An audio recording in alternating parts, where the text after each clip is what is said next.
Hello everybody. So for this video, we are going to look at the war in the Pacific against Japan. And so that war obviously for the United States begins with the Japanese attack on Pearl Harbor on December the 7th, 1941. Now I've already laid into the specifics of the Pearl Harbor attack, so I'm not going to regurgitate that. But needless to say, the attack is, at the time, initially seen as a massive Japanese success. Now, in the end, it'll prove to be a massive blunder on the Japanese part. Not only because the Japanese failed at their principal military objective in the attack, which was the destruction of the American carrier force, something which happened purely by coincidence and which would ultimately come around to bite the Japanese in the ass within a very short period of time, but also because the Japanese had failed to destroy Pearl Harbor's extensive dry docking and oil storage facilities, which eventually resulted in most of the warships that were actually sunk at Pearl Harbor eventually being refitted, refloated, and returned to action by 1943. So the damage that the Japanese did at Pearl Harbor largely proved to be temporary. Um, Moreover, it did, as I mentioned previously, galvanize American public and popular opinion in the way that no event in American history has before or since. Um, but the immediate period after Pearl Harbor is a period of some pretty significant setbacks for the United States militarily. Um, Basically, after Pearl Harbor, there is a brief 6 month period where the Japanese do enjoy um, relatively uninterrupted military dominance, with much of the American fleet either temporarily put out of action or away on other activities. The Japanese are able to, and with the British preoccupied with the war against Nazi Germany, the Japanese are able to rapidly raise havoc throughout Asia. They rapidly overrun the British defenses in Burma, Singapore, Malaya, and Hong Kong, and they seize the Dutch East Indies fairly quickly as well. Um, on the American side of the Pacific, in the Philippines, the Japanese launch an attack on American forces on actually the same day as the Pearl Harbor attack, but across the international date line, so technically on December 8th. But the attacks are only a few hours apart. Anyway, um, the Japanese begin attacking American forces in the Pacific pretty much right after Pearl Harbor. Much of the American force in the Philippines, under the command of General Douglas MacArthur, is caught by surprise. The Most of the airplanes in MacArthur's Air Force were destroyed by the Japanese on the ground on the day of the attack. And so immediately the American forces are put on the defensive. And lacking access to resupply and reinforcement, it's a pretty one sided battle. By May of 1942, after nearly 6 months of intense fighting, mostly on the Bataan Peninsula, on the Philippine island of Luzon, American forces finally, cut off from resupply and reinforcement, are forced to surrender. At this point, the Japanese engage in one of the more infamous war crimes of the Second World War, and one that ultimately would engender a deep seated hatred for the Japanese that in many ways even surpassed the hatred that was produced by the Pearl Harbor attack. Basically, after American forces surrender in the Philippines, the Japanese, who were not adherents of the Geneva Convention and who believed, moreover, that surrender was the greatest form of dishonor, they proceed to march more than 20,000 American, or I'm sorry, more than 50,000 American and Filipino defenders um, from their positions to their new POW encampments. Um, Along the way, these POWs are forced to march in scorching heat without food or water, and the Japanese then begin summarily executing those who fall along the road, or even in some cases, any civilians that try to come to their aid.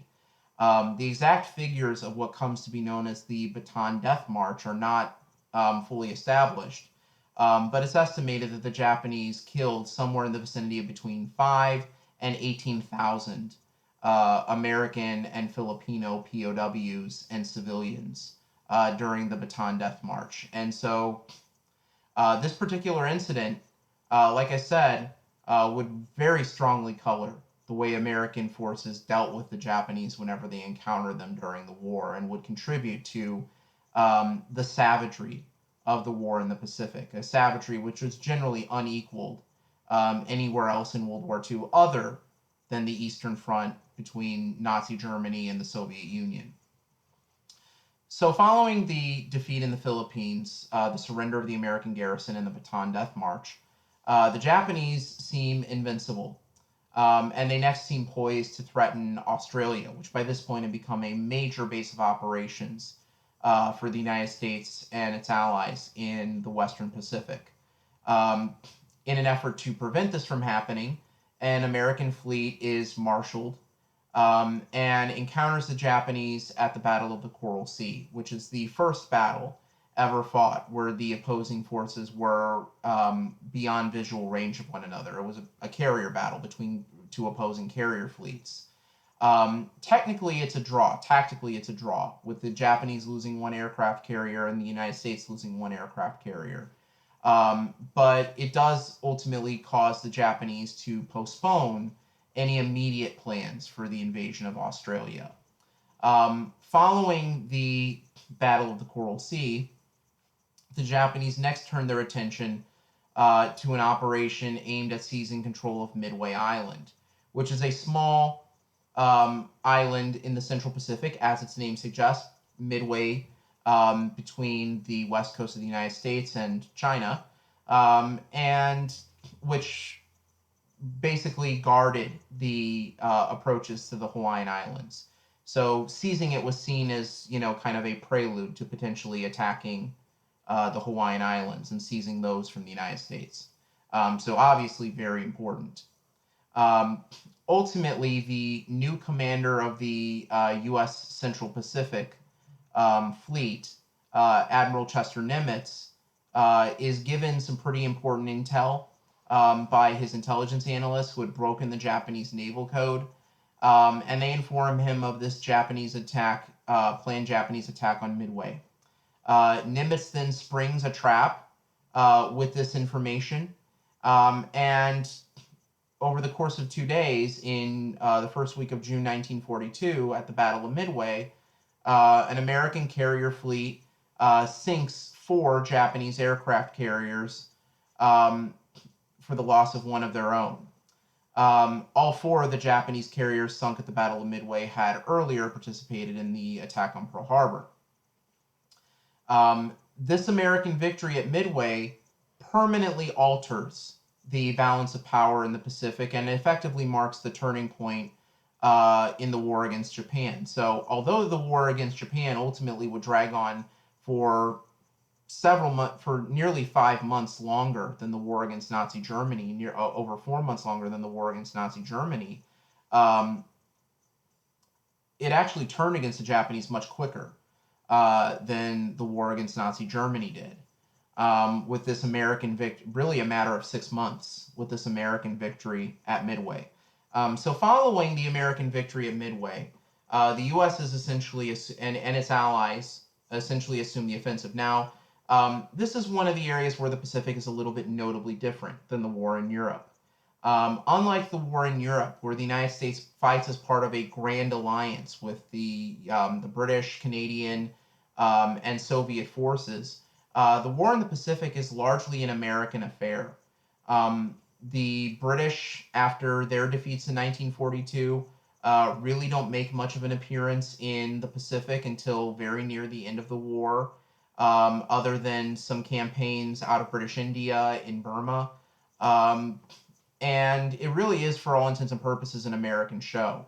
Other countries that participate in the war in the Pacific, most notably New Zealand and Australia, really play much more of a supporting role than was the case in the war in Europe. It is very much an American war in that sense. So, following the following the victory at Midway, the United States begins planning a series of offensives against the Japanese, with the end goal of eventually reaching the Japanese home islands itself. There are basically two major American commands at this point in the Pacific. There's the Central Pacific Command, or the Pacific Areas Command, under the command of Admiral Chester Nimitz. And then there's the Southwest Pacific, um, primarily consisting of Army troops under the command of General Douglas MacArthur, pushing northward from Australia through New Guinea. Um, Both of these forces eventually adopt a strategy known as an island hopping strategy. Basically, very early in the war, President Roosevelt and British Prime Minister Winston Churchill, um, and Soviet Premier Joseph Stalin had agreed to a, quote, Germany first strategy, which meant that throughout much of World War II, resources were first allocated for the war against Nazi Germany. As a result of this, Allied forces in the Pacific had to make do with a lot less.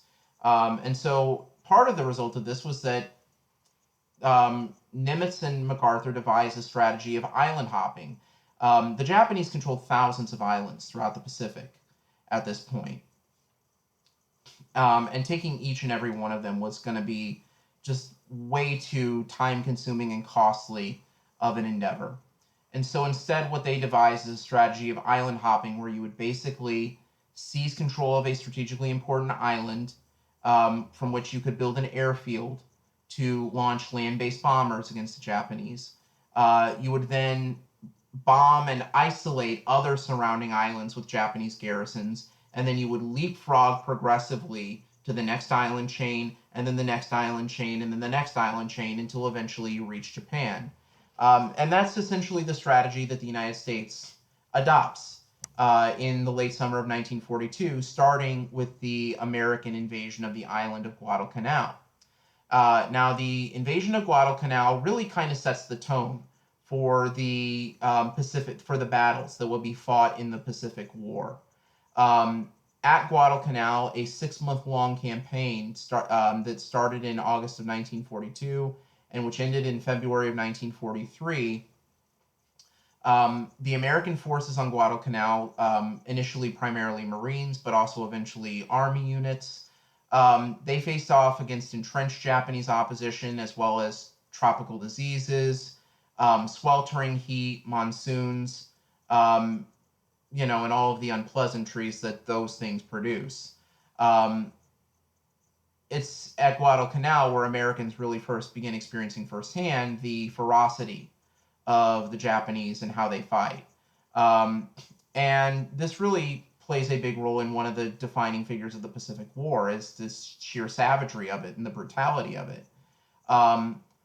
Because of both official propaganda and because of the, kind of anger and resentment stoked by, events like the Bataan Death March and Pearl Harbor, most American soldiers and Marines who fight in the battles in the Pacific regard the Japanese as less than fully human. The Japanese generally have similar attitudes about the American forces that they oppose, and as a result, the fighting is fought with a intensity and a savagery that generally wasn't seen in the European theater until the last months of the war, at least not outside the Eastern Front. Basically, the Japanese, who again don't believe in surrender, would oftentimes fight to the very last man, would launch suicidal, so-called banzai charges against American soldiers whenever it was clear that they were going to lose. And generally speaking, even when a handful of Japanese soldiers did attempt to surrender, American forces oftentimes flat out refused to take Japanese soldiers captive. And as a result, in many Pacific Island battles, like Guadalcanal and Tarawa and Peleliu, the number of Japanese taken captive in those battles could be numbered in the dozens, not the hundreds or thousands. So, very few Japanese are taken captive in these battles, and these prove to be very long, protracted, and in many cases, bloody battles.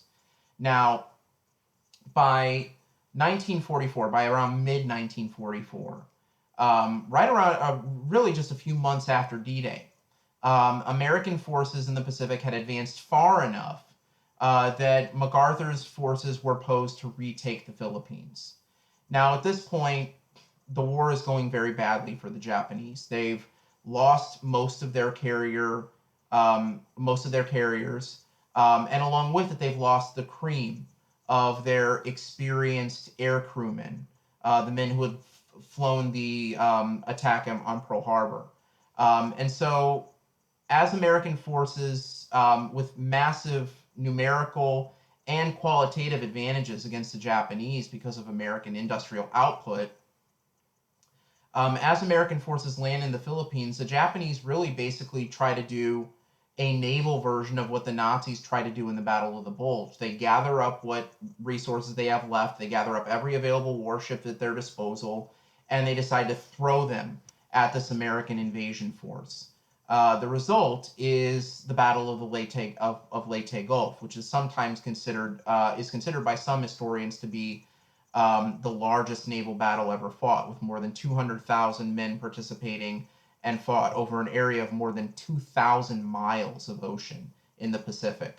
And much like the German offensive in the Ardennes in the winter of 1944, the Japanese naval offensive at Leyte Gulf ends up failing spectacularly.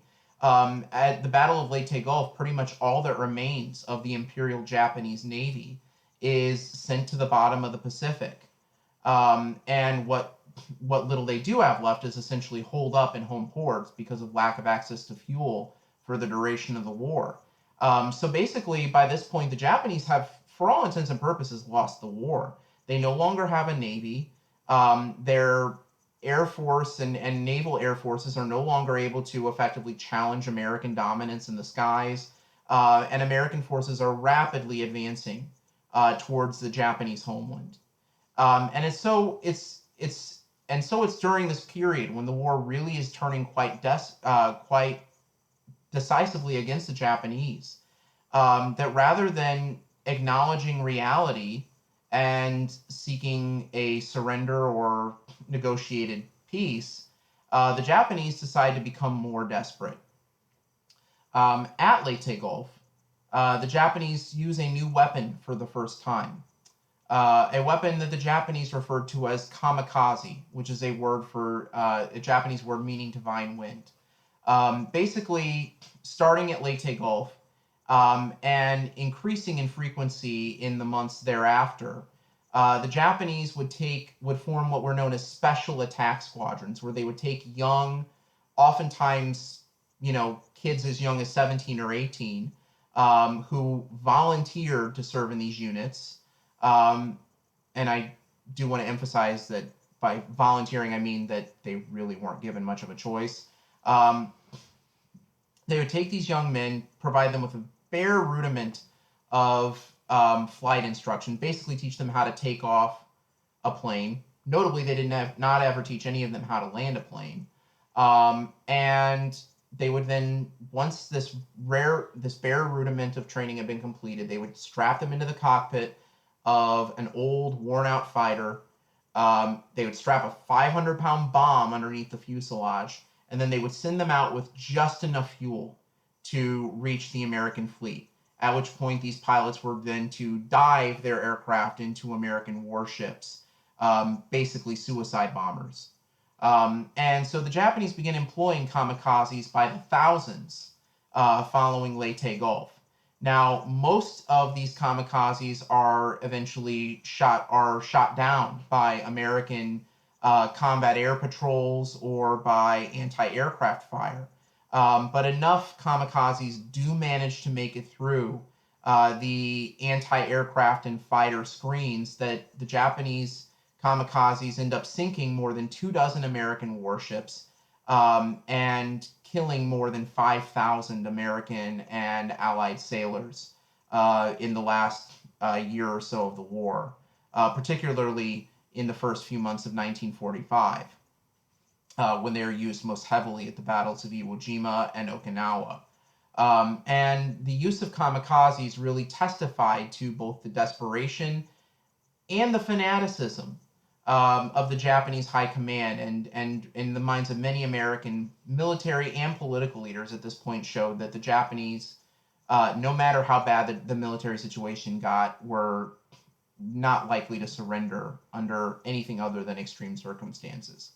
Now, another factor that contributes to this is that in addition to the terror from the skies that American sailors begin encountering in the form of these kamikazes, American Marines and American ground troops also begin encountering increasingly stiff resistance, even stiffer than in earlier battles like Guadalcanal, as they land in islands that are either close to or actually part of the Japanese sacred home island territories like Iwo Jima and Okinawa.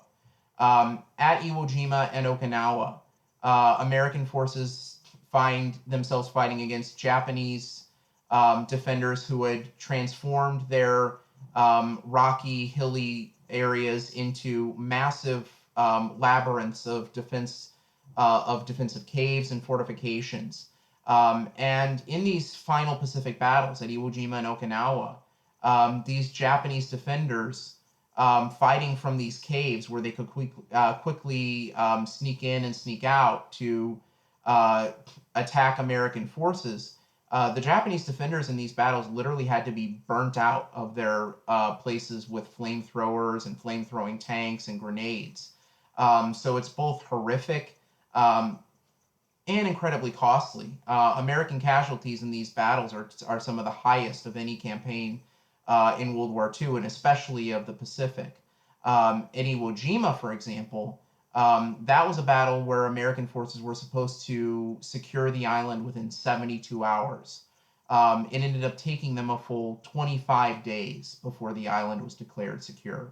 At Okinawa, that battle began in April of 1945 and didn't end until June of 1945, over a month after Germany surrendered. Now, as this fighting intensifies on the ground, and with intensifying attacks on the American fleet, the air offensive against Japan likewise enters into a intensified and critical final stage. Basically, much as had been in the case with the war against Nazi Germany, the United States launches a strategic bombing campaign against Japan. And much like the strategic bombing campaign against Nazi Germany, initially, the American bombing campaign focused on Japanese industrial targets, Japanese refineries, marshaling yards, shipyards, aerodromes, things like armories, things like that. But as the war becomes more desperate, and as American casualties begin to mount, the gloves come off, and the U.S. begins engaging in increasingly what can best be described as total war against the Japanese. In the spring of 1945, as American forces faced stiffening resistance at Iwo Jima and Okinawa, the commander of the 20th Bombing Command, Curtis LeMay, orders American B-29s to fly in nighttime, low-level incendiary raids on Tokyo, Yokohama, and ultimately around 65 other Japanese cities, deliberately firebombing the largely wooden structures of these cities in a deliberate intent to kill large numbers of the civilian population. And so this really illustrates already by this point a clear moral threshold has been crossed with regards to the war against Japan. By the spring of 1945, the American bombing campaign essentially, unlike the American bombing campaign in Europe, which only at the very end of the war began deliberately targeting German civilian population centers. By early 1945, the American bombing campaign against Japan is engaging in these constant incendiary raids of Japanese cities designed at weakening the civilian morale and, killing large numbers of the civilian population. And so that makes what happens next not that big of a stretch. In July of 1945, President Harry Truman, while in at the Potsdam Conference outside Berlin, where he met with Soviet Premier Joseph Stalin and British Prime Minister Winston Churchill, Truman is made aware of the successful detonation of a atomic bomb in New Mexico on July the 16th. And with the knowledge of the successful detonation of the world's first atomic bomb, a program that had actually begun in 1942, initially as a program to develop atomic weapons against Nazi Germany, the Manhattan Project,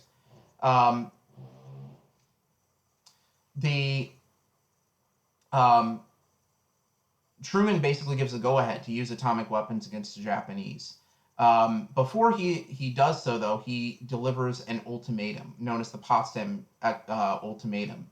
And he basically demands that the Japanese agree to immediate unconditional surrender, or that they would face, quote, prompt and utter destruction. When the Japanese fail to respond to this ultimatum, Truman authorizes the use of nuclear weapons against Japan. And as a result, on August the 6th, 1945, a B-29, the Enola Gay, drops an atomic bomb on the Japanese city of Hiroshima, a city that had been left deliberately untouched by the American bombing campaign up to that point. This kills 80,000 people pretty much instantly.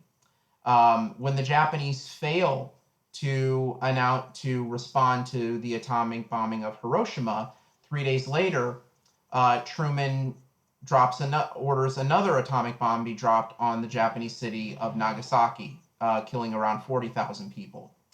The day before the Nagasaki bombing, the Soviet Union, which had pledged to enter the war against Japan within 3 months of the defeat of Nazi Germany, invades Japanese-held Manchuria, very quickly overrunning the Japanese Kwantung Army in Manchuria.